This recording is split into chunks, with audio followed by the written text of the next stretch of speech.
harganya segini gitu, kan udah ada datanya ya. Itu kita kumpulin semua gitu ya sampai banyak gitu kan.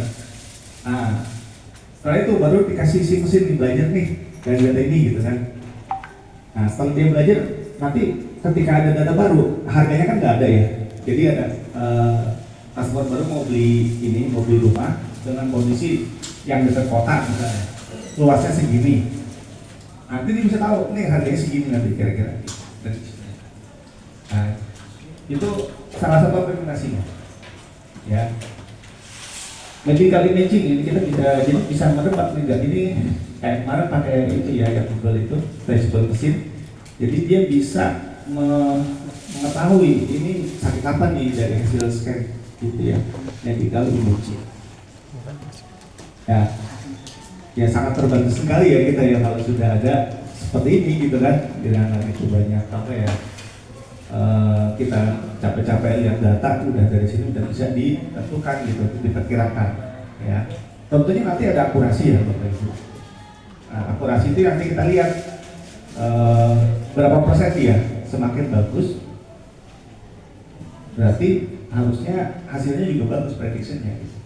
Tapi ada juga kejadian trackingnya bagus nih 90%, tapi ketika dites dengan data asli jelek hasilnya, overfit. Nah itu kalau udah kayak gitu berarti something wrong gitu. Nah, kita lihat lagi data kita, mungkin ada yang salah ketika kita masukin datanya. Ada beberapa kolom mungkin nggak dibutuhin gitu ya, tapi ternyata itu masuk ke dalam learningnya. Ya, oke. Kemudian unsupervised ini artinya klasterisasi. Ya, jadi nggak dikasih tahu ini apa. Nah, cuma nanti dari data yang kita punya, kita mau mengklaster data tuh berapa? Misalnya, ini kalau yang ada namanya K-means ya, K-means clustering modelnya. Nah, K-nya itu artinya berapa sih pembagian klasternya? K-nya, K-means. Misalnya 4. Nah, nanti dia dibagi 4 data. Nah, jadi dia nanti bisa mengklasifikasikan dari data kita ada 4 bagian gitu. Saya customer nih, kita ingin tahu yang paling bagus potensial customer yang mana gitu. Ya, dibanding yang lain nanti dibagi kalau ada kalau kita bagi 4 ya berarti 4 titik gitu loh. Nanti kalau customer tinggal fokus di titik yang paling bagus tentunya ya. Jadi grup titik yang paling bagus. Ya, ini kan ini unsupervised ya. Kalau semi itu pasti gabungan antara supervised sama unsupervised. Nah, tapi kalau dari proporsi datanya paling banyak yang unsupervised. Jadi nggak diketahui labelnya. Dipakai saat kapan? Dipakai ketika misalnya kita susah dapetin labelnya. Ya, jadi labelnya kita nggak tahu ini apa gitu. Itu pakai supervised digabung. Namanya semi supervised. Ya, ini biasanya dipakai di text classification ya. Ada lagi reinforcing nih. Nah, ini yang deep learning ya, yang meniru gimana cara manusia itu berpikir, neuron gitu ya. Oke, kita bahas yang supervised dulu ya. Nah, ini tadi udah saya bahas sebenarnya sedikit ininya. Oke. Secara kesimpulan aja.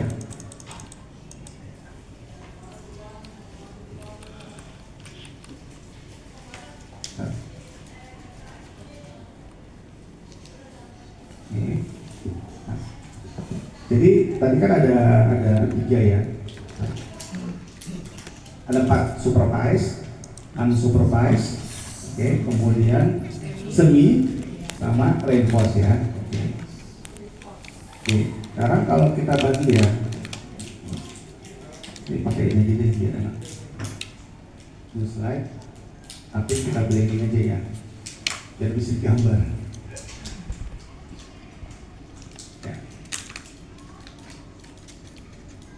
Oke. Nah, supervised itu untuk yang kasus yang kayak gimana gitu kan? Ya, jadi tadi kan nomor 1 ada namanya supervised.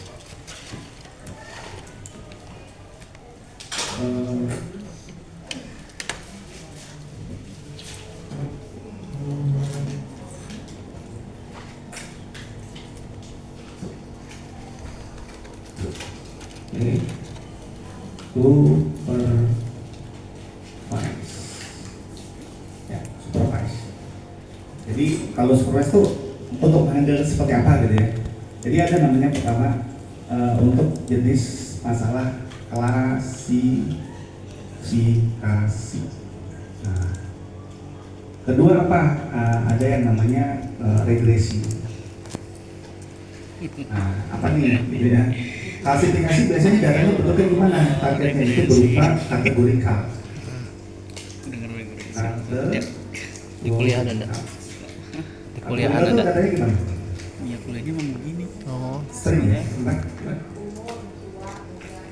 Ya, benar. Jadi sesuatu yang bukan numerik lah pokoknya. Ya.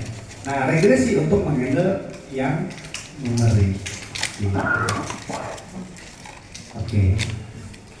Jadi pertama kalau kita mau masuk ke mesin learning gitu ya, kita harus tahu dulu problem kita ini di mana nih, klasifikasi atau regresi, gitu. Karena itu menentukan nanti ya model yang kita gunakan gitu ya.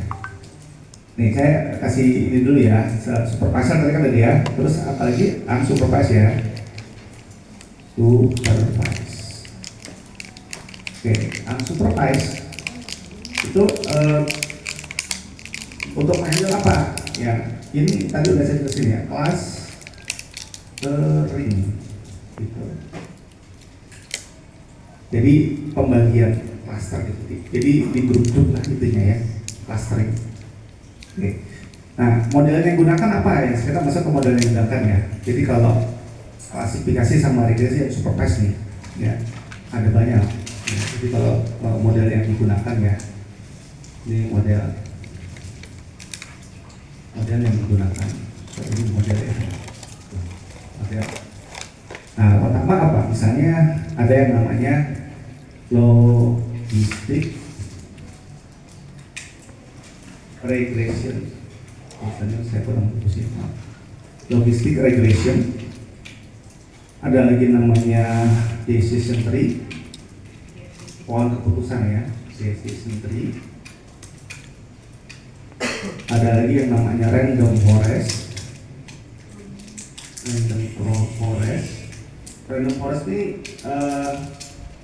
dari decision tree sebenarnya, tapi decision tree yang banyak gitu, ya, random forest. Ada lagi support vector mesin, SVM disingkat, itu ya. Ada lagi KNN, K nearest neighbor. Nah, singkatannya KNN. Ada lagi naive bias. Gitu. Ada lagi yang kalau yang reinforced learningnya ya ini pakai neural network ya jadinya, gitu. Nah kita nggak nyampe situ ya, sampai sini aja. Oke, jadi 6 ya, di sini ada 6 model ini itu bisa digunakan untuk yang klasifikasi, bisa juga digunakan untuk regresi, gitu, ya. Jadi itu model ini kita bisa gunakan. Jadi nanti kita bisa pilih nih. Misalnya kita punya suatu masalah ya. Nanti kita masukin semua nih model-model ini. Dari model ini mana yang paling bagus akurasinya dari data kita. Nah itu yang kita ambil. Ya. Nah caranya dapetnya gimana? Itu ada 2 cara ya. Kita bisa pakai coding nanti sama pakai orange. Jadi bapak ibu nanti bisa bedain gampangan mana gitu ya antara orange dan kita pakai coding gitu ya. Oke, contoh klasifikasi apa? Ada yang tahu? Contoh